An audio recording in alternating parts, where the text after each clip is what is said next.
Man, when it rains, it pours, huh? The Dolphins can't just have a bad season and call it a bad season and just move on. Gotta have drama too.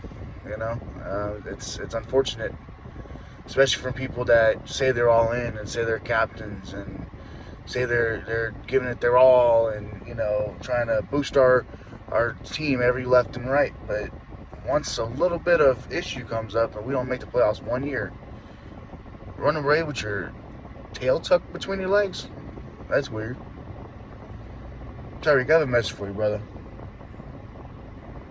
I like you as far as a player. Would I be happy to still have you on our team? Sure. But after what I just seen, I don't even know if I want you here. And honestly, I'm about to say good riddance. Okay? Let's put this in perspective, bro. You were on the Kansas City Chiefs with Patrick Mahomes and won your first ring. Congratulations, okay? But your individual stats were crap. 700 yards, 800 yards. You didn't even have a 1,000-yard season, I don't think, the whole time you were there. You come here, we make you a featured superstar. You break 1,000, like, 1,400 yards first year. Last year, you led the whole league in passing or in receiving yards, right? We put you on a pedestal. You're a superstar now, right? Let's also put in perspective that, when it came to big games, and I can point out just a few so you can understand. About 2 years ago in a cold weather game, you dropped like 2 easy touchdown passes, or would have been touchdown passes against the Bills. Last year, we played Kansas City Chiefs in Germany. You single-handedly gave the Chiefs the win. Not only did you drop an easy touchdown walk-in touchdown, you also fumbled the ball and handed it straight to the other guy so you can take it back for a pick six. Or fumble six, what are you going to call it? So, that's right there already a, 14-point swing, basically, if you count the field goal. I mean, lost by, I think it was basically 10, 15 points. We were close. If you would hit those scores and I let them score, we actually would have probably been maybe a field goal away. We probably could have won that game. That's one instance right there last year. Let's go to the Philly game. You dropped a walk-in touchdown.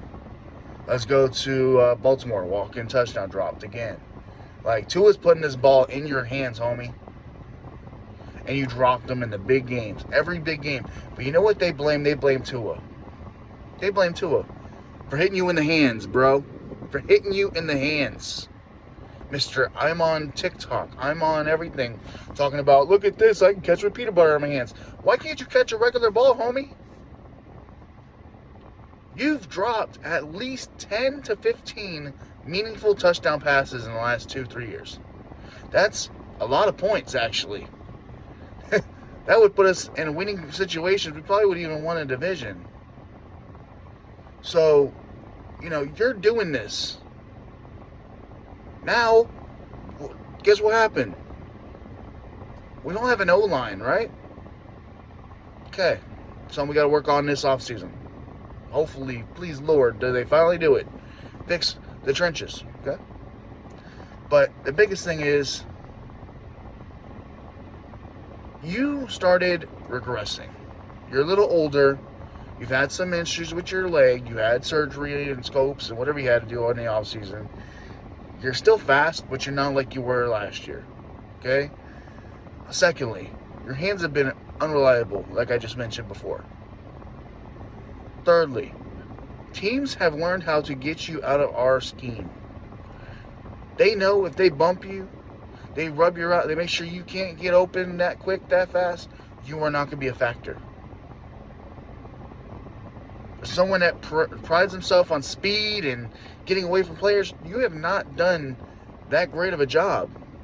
That too high cover, too high safety shell has kept you inconsistent this year. That's why Tua has to look other places. Let's also keep in mind, this is kind of turning into the Stephon Diggs situation last year. This is exactly what I can. This is like a literal parallel of the situations. Diggs and Allen used to be tight. Super tight. That was his star receiver. Threw it right to him every time. But guess what? Teams learned how to cover him. Teams learned how to stop that. So guess what they had to do? They had to move off of, try to find other ways to make points other than Stephon Diggs. And eventually they found a way to make him disappear. He went to Houston Texans, and now he's hurt. But still,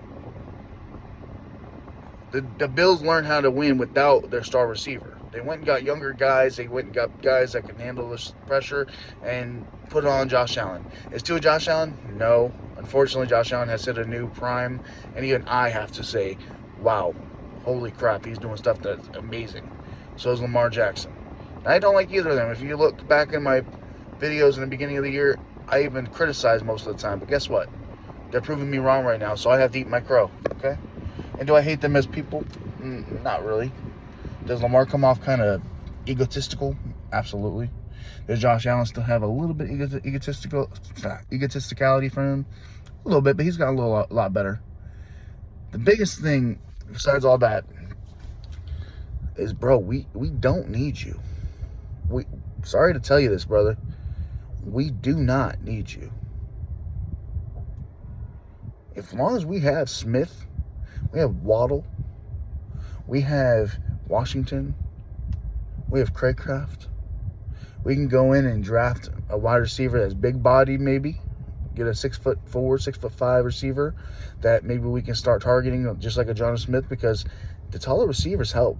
That high pointing the ball, the jump ball situations, you can't do that. So,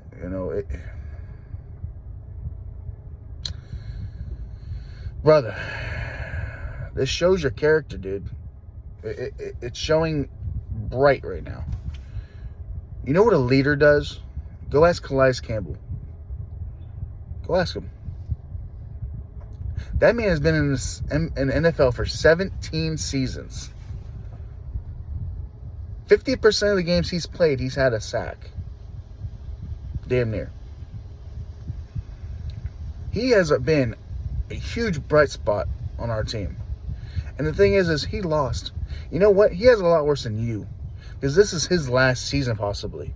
I hope not. I want him back next year. But it's a good chance that was the last time we saw Calais Campbell on the field. You don't think he wanted to go get a Super Bowl? You think he didn't want to go into the playoffs? But he stuck it out with us. Even though, there was a high chance we weren't going to make it. He stuck it out. He gave it 100%. I can say 100% for myself as a fan that man put his all on the field. I cannot say that about you, brother. I can't. But go learn from that. Is he out here talking about, oh my God, this team's trash and I got to find something else and me? Bro, shut up. Your career's damn near over. You're 30-something years old. You're slowing down. Your hands aren't as they were last year before. And even last year, they were sus at times, like I mentioned earlier. So, you're not what you used to be, brother, and it's fine. There's a song about that. It's a country song. I forgot what it is, but, it talks about, hey, I'm not the best I ever, or best, not the best now, but I'm the best I ever been, or what the hell the lyrics are. But you know what I'm saying. You can go find it if you want. But literally, brother, it just shocks me. You're supposed to be a leader of this team, dude. You're supposed to be out there learning how to get better. This should motivate you and the rest of the team to get your stuff in gear.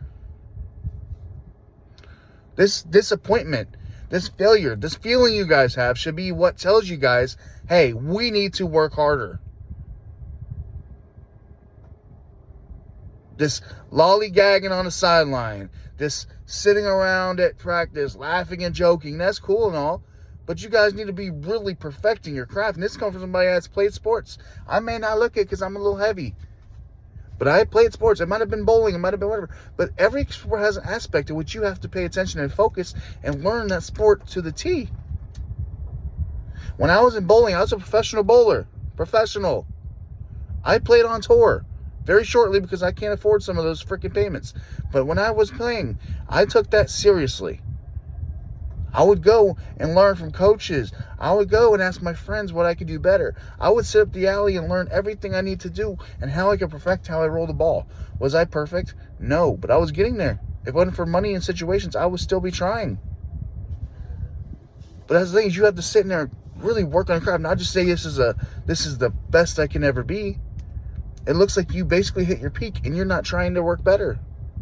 This is just, it's coming from a fan that wants to see you succeed. I want to see you go out there and get your 1,500-yard season. I want you to be beating Jamar Chase and Justin Jefferson. You have the skill, brother.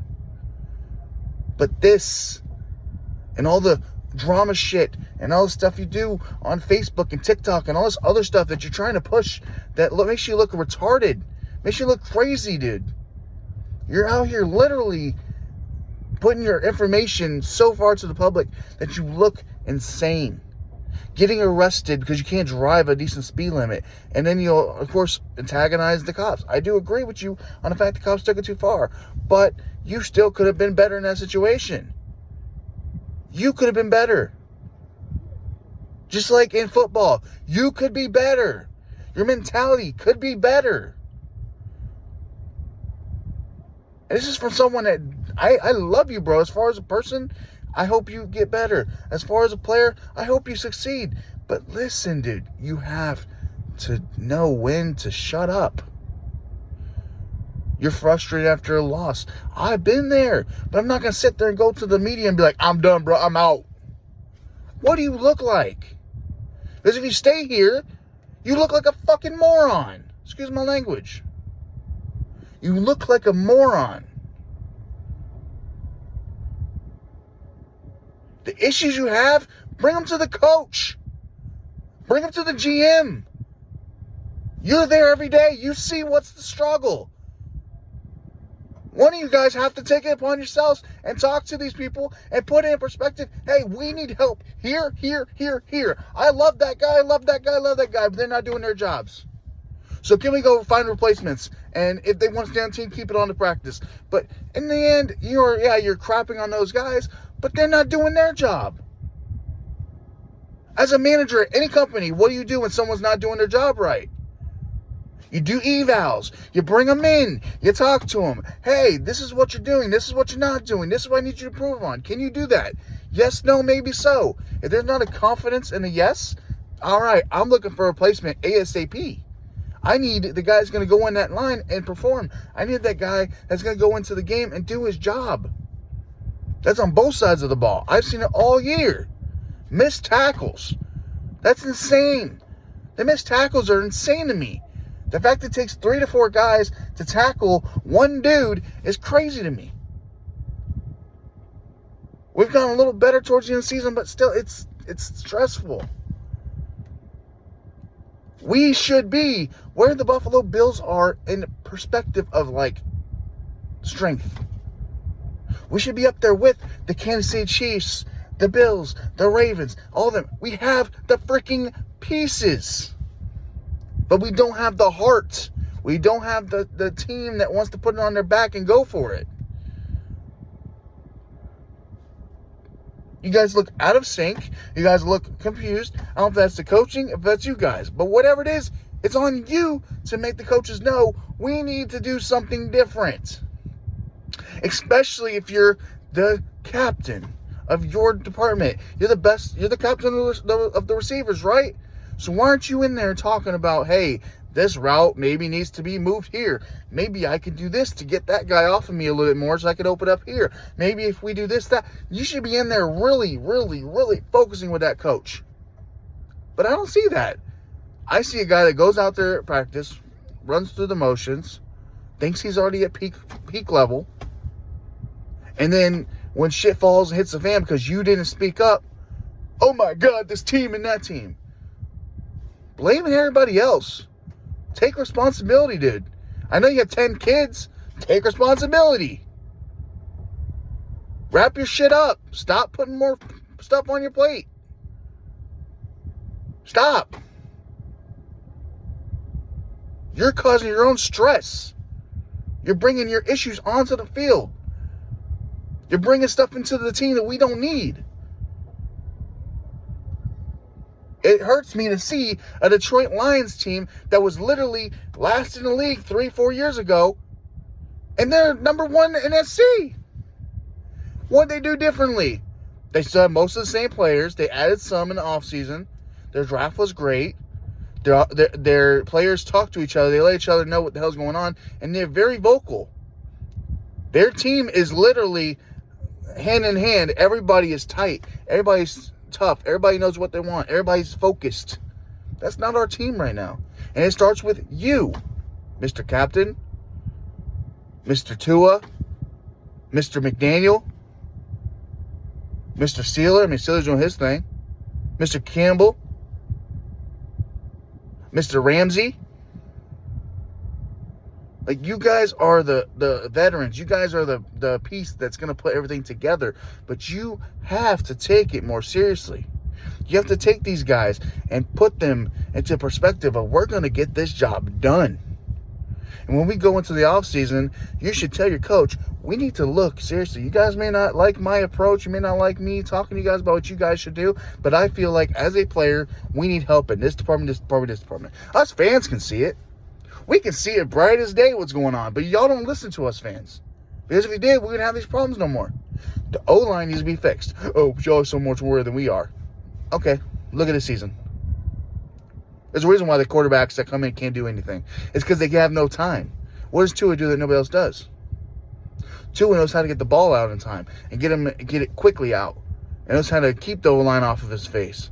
But the other guys, they're a little bit longer in their processing. They're not going to be as good. So I need I need everybody in that organization to understand this, including Tyreek. This season was a letdown. 100%. 100% letdown. It's up to you. Does that continue? Do we have the same issue next year? The year after that? The year after that? That's up to you. I can literally help you guys tomorrow fix it, and it could be done. Me, Reason from Inside the NFL, Doug from Dougly Do Wrong. I mean, all of us see it. We can help you tomorrow and get you guys set up for next year to be successful. But you have to listen. Listen to your fans. Listen to the people that are watching every week. You guys think you know everything. There's the issue. You don't. Mr. Greer, stop being ignorant. You are barely keeping your job. Maybe you should listen. Maybe you should look into different ways we can get this team to be better. Could you imagine Tua with 4 seconds to throw instead of 2? Do you imagine how much more separations Tyreek can get? Could you imagine how much more run game we can get if we had people pushing and open up lanes? This would open up everything. You guys already should know the O-line needs to be fixed.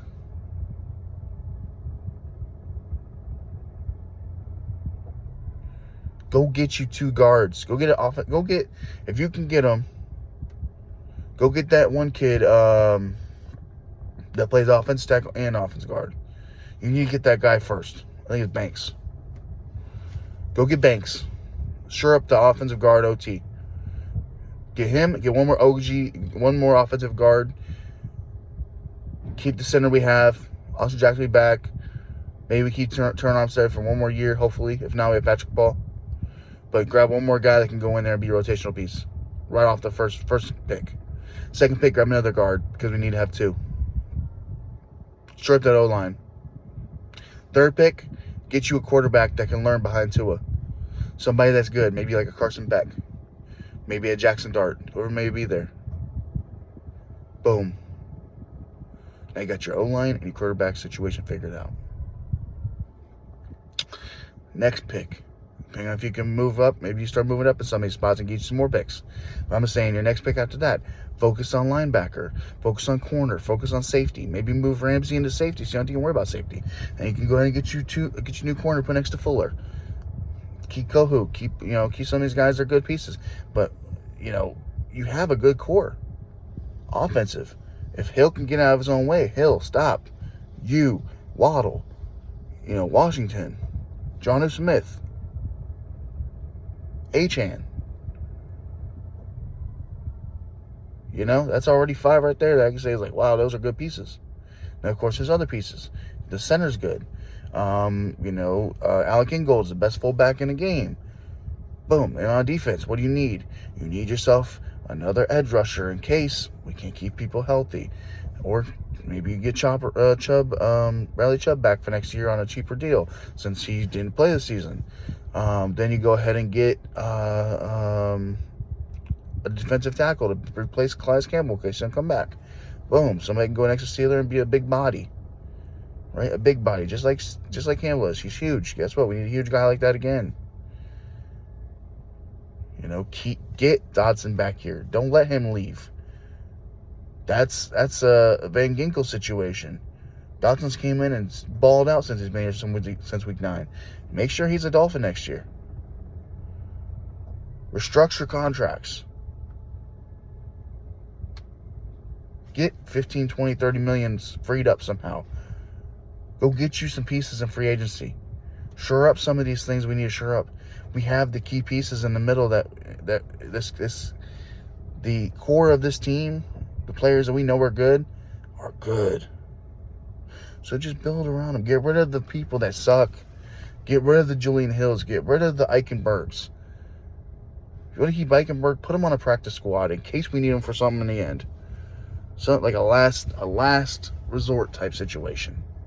He's not a starter. Get rid of Rob Jones. Like, there's so many things you guys need to look at and just fix. And we see it as fans. I don't know how you guys don't see it. You're at the fucking place. You're seeing these guys play. You're seeing the lack of production. You're seeing what they're causing. You see the issues that we're having. So why is it we see it, but you guys are right there and you don't see it? You're not making the changes. We could have made this change over the offseason this last year. And we would have actually been in the playoffs. We probably wouldn't even have a chance to win the Super Bowl. But you guys don't make the changes. The trenches have to be built. The pieces that we need to be fix them. But the ones we have, keep them. Find a way to pay their fucking bill. Make sure they get paid. Jalen Phillips coming back with a fucking monster next year. I guarantee it. But don't rush him back. Make sure he's good. So that way he doesn't have another injury. Make sure you have guys on the team that's going to cause him another one, like a Poyer. Poyer's the reason why he's out for injury again. Like, come on. Anyways, this went on to a whole rant, but Tyreek Hill, man, please, brother, get your head in the game. We made you a superstar. You were a decent receiver when you were at Kansas City Chiefs. You were not number 1. You were probably top 10. When you were in Miami, you were a number 1 in the whole NFL. You got what you wanted ever since you were drafted. You said you want to be the number 1 ranked player in the NFL, and you were last year. So why this year would you crap on us when you are part of the reason we didn't make it? Take responsibility. Take this message if you can see it, which I doubt you will. Take it and run with it, brother. Use your skills. Use your rank. You're the captain, bro. Lead the team. You, too, Ramsey. The guys I mentioned, y'all should be literally in that locker room with the biggest head on your shoulders, talking to everybody, let them know, like, this has to get done. And this is what we're going to do to make sure. Coaches, tell them, this is what's going on. I need our guys to do this. I need us to get better at this and that. You guys know what you're lacking. We know what you're lacking. We see it. But anyways, fins up. Forever. But please, guys, get your head out of your ass. And Tyreek, please. Stop being a diva. Stop being a diva.